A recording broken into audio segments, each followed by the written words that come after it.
gonna pass things around right now, but he's talking. Yeah. And Welcome to our continuing saga of stained glass and California. When all this started, just for a quick review for those that are new and for those that aren't new, when all this started, Allison, who is the director here, wanted something to do with California history instead of just coming in and making little pretty things and taking them home. So everything we've been doing has dealt in one way or another with California's history. We started out with the mission bells, we've gone with the California poppy, and today we're going to do the official insect of California. And you think of insects, you think of beetles and crickets. The official insect is a dog-faced butterfly. And dog-faced butterfly, yeah. And the one that's hanging in the window over there is what we're going to be doing today. Now, that one right there is the female butterfly. The male, we didn't decorate the male, but the male, the upper half of it is really shaded in real heavy, where the upper half is probably half like kind of like a brownish gray. So I never really knew that there was that big of a difference between the two, but there are. And they started it trying to get it official back in 1929. But with bureaucracy being that it is in California, it was finally signed into law in 1972 by Reagan. It took that long to go through because there just weren't that many people interested in it, believe it or not. I cannot figure out why. So that's what we're going to be doing today. So that's the California history part of it. The glass part about it, the method that we're going to be using on building that is copper foil. There's two main methods of stained glass. You either use copper foil or you use lead. And when you use copper foil, you actually wrap the piece entirely in copper, then you solder everything together. With lead, you have lead channel that all the pieces fit into, then you solder the corners and you putty it, and that's the traditional method. Well, Tiffany, and most people think of Tiffany, they think of Tiffany jewelry. And Louis Tiffany was the son of the family that did all the jewelry. He didn't want anything to do with jewelry. He wanted to make windows and panels. He was very much in the art movement. So he came up with the idea of what we're doing today by using copper foil. He wanted to make lampshades that didn't weigh a ton because of all the lead. So he came up with this copper method. He can make really intricate pieces, details that you would never be able to do with lead. And they last a lot longer. We've done a couple of repairs for lampshades made out of lead, and you've got to basically take them all apart and put them all back together again because the lead, if they start sagging, lead stretches. This doesn't stretch. So it keeps the shape, and it takes, I'll tell you, we can go on and on about glass, but most glass is made to be used with light. Now, if you look at the lamp here, it doesn't look all that fancy. It looks pretty plain, actually, until you hit it with light. And then everything just jumps out. All the colors jump out. This is a traditional Tiffany-style shade, but glass doesn't stop at panels. Artists have gone, and they've gone into free-flowing things where this is called birds on a wire. So you're only limited to your imagination. Again, this is copper foil, which we're doing today. This is mosaic. And this is something that the Italians actually started and just kind of took off. But this cross here has got like 1,500 pieces on it. So it took a little while, but that's the mosaic. And then there's glass jewelry. There's glass fusing.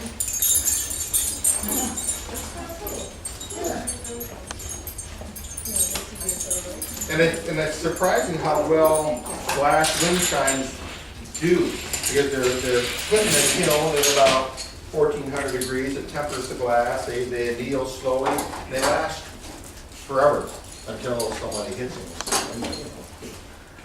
They don't wear out with time. And let's see. So I think then of course there's jewelry. I mean, glass fused jewelry has just gone like exploded in the last 20 years. And it continues to evolve. People are using glass in combination of metal sculpture or pottery. Like I said, the only limits is your imagination. And when you come up with something, how do you do that? Somebody else usually figures out a way to do it. And so I am going to let my beautiful wife here, Betty, explain to you some of the tools and stuff.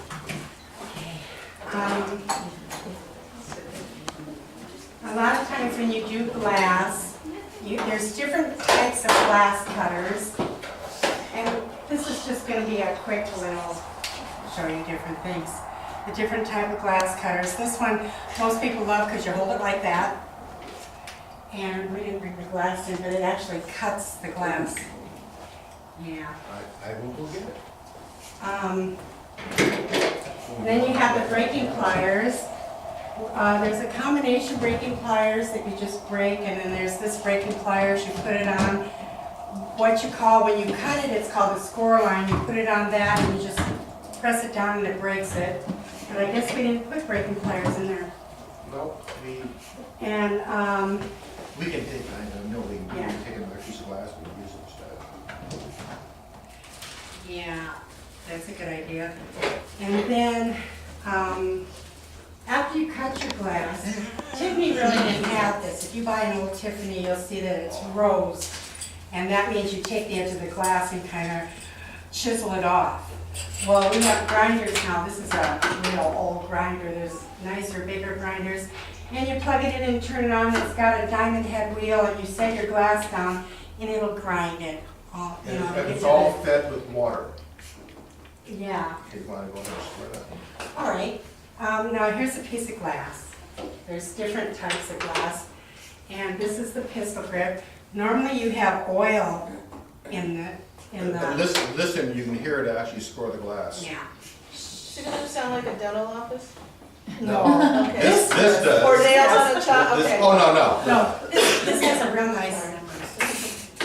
See, that's kind of pleasant. Easy on the ears. No harm. One thing, you always have to wear safety glasses when you're working with glass. And you can take it like that. Oh, That's great. Jeez. Now, the pliers that we forgot is the combination pliers where you can grows it, because we still do grows. I like using the grinder when I teach. The grinder is to finesse your piece. You don't take a big piece of glass and just grind the whole piece out. You cut it as perfect as you can, and if you need to finesse it so it'll fit in your pattern. This is another. Here. I did not want that in my car. This is the older tool. You always have to dip this. This is a tool where you can put oil in it and you don't have to dip it in the oil. And you do the same thing. I always hold it like this because I need the pressure. A lot of people hold it like a pencil. And then they have this cutting tool where you can just hold it like a pencil. So you see they have different tools that you can use to cut. Then they've got the grinder to finesse with. I'm real strict on that. And always wear glasses, safety glasses, or some form to cover your eyes. This is the old lead cutter. They have a newer lead cutter. It's like a scissors that you can just cut. Lead comes in big strips. And you see the church windows. This is the copper foil, like Tom told you. Lead, you wrap around the glass and you just solder the joints. Then you have to putty it and do this whiting and brush stuff. It's a whole different animal than what we're doing today. It's a lot messier, Yeah. but it is traditional. And it's fun. I mean, everything in glass. There's so much you can do in glass. These are different shears you use. This is the copper foil, this is the lead. The reason you use these is when you're cutting, you make a pattern and you cut your pattern out with these. And if you don't use these, your piece will grow. And I'll show you. You take these and I don't know, maybe if I cut this off. This is the lead and this is the copper foil. So, this will just show you what the shears do. Lead cuts it. I don't know if you can see that. Lead makes a big groove, the lead shears. The copper foil shears, make a kind of a little groove. I'll set it up here, you know, if you're curious. That's to give the lead, the space that the lead takes up when you're putting the pieces together. But there's a lot of different tools and a lot of different things you can do in glass. And I could stand here for 2 hours and just bring it down.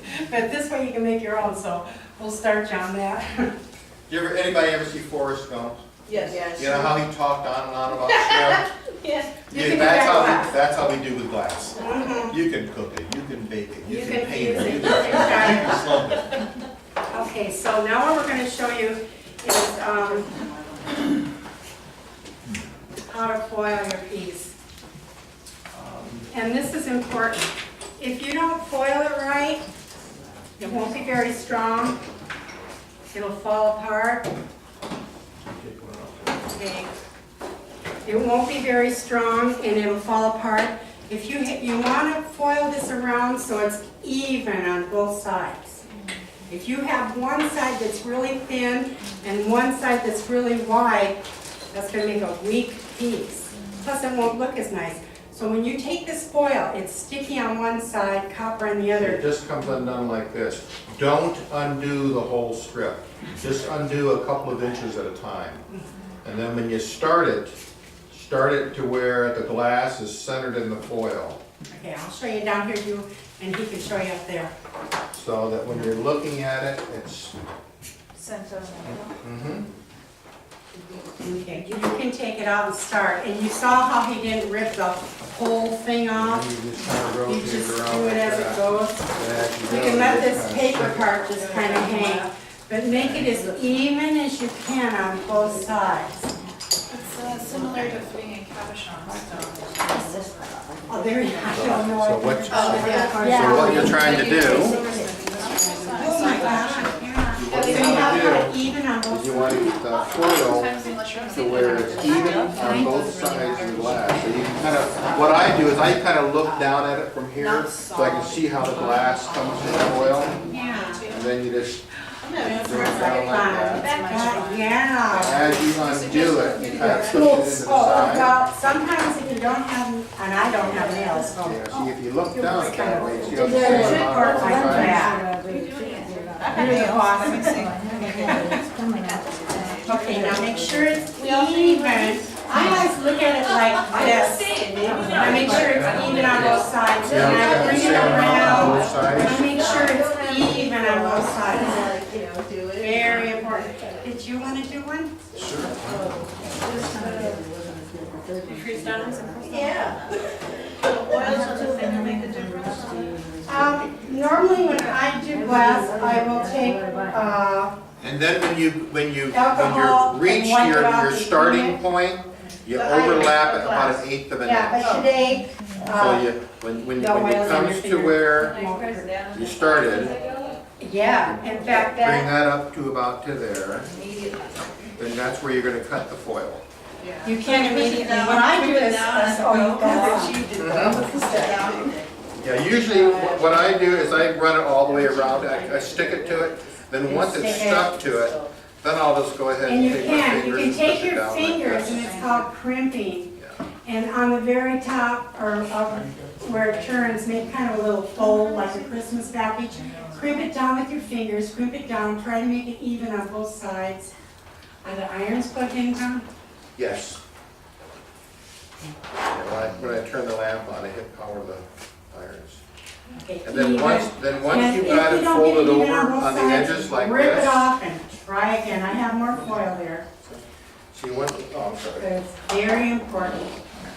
Okay, once you have it folded over the edges like this, then you'll Need a take butterfly? these wooden fits, and then you'll go ahead and go around the edges. And this is what's gonna really smooth it down to the glass. So you're If gonna you do need more that, foil, let me know.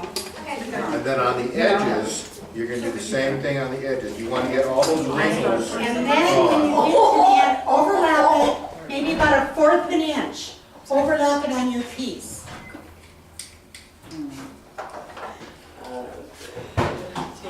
Overlap it, So that when you're done, all the foil is down tight on your glass. Does anybody here have any questions? What's going on here? A fin. Okay, so then they do it. Yeah, yellow one? Maybe that is the real. Okay, so this is crimped with my fingertips. After you crimp it with your finger, all the way around. This little tool here, it's called a fin. That's where you want to get all the wrinkles out. That's where you take that little tool and you see, I don't know if you can see how I got all the wrinkles out. Yeah. All the wrinkles. And you even do that. I usually take my fingers like this. Yeah, this, you got just a little, you want about halfway on both sides. Usually, I'll take like all this kind of roll it. Then with your fingers, And then as you do it, then you just kind of push it down. Then once you get it all the way around, let it overlap up to there, and just go ahead. Top and sides. Crimp the sides, get all the wrinkles out.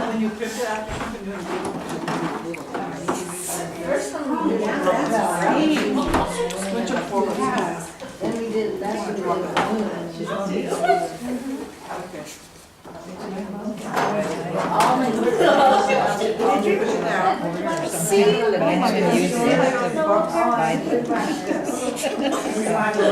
And here's telling me if you want to do a class, just for people, we could do a big class, and I figured we could do that.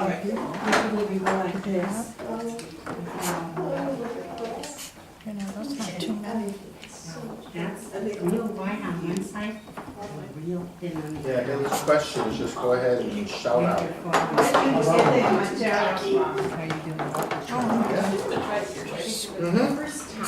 Yeah, very good. Perfect. Very hard to see. So I'll help you with this one. Just like, the other three, just like that. Didn't have any foil. See where it doesn't have foil if in it doesn't it? have foil on, what happens? It doesn't solder together. Oh, gotcha. See, what this foil does is this foil actually makes it so the butterfly glass will stick together. The solder, where we solder up there, it doesn't stick on the glass. It only sticks on the foil, and that's what holds the butterfly together. So it's not like So if there's a side of the glass that's not soldered, or foil, we can't solder it because there's nothing to solder on it.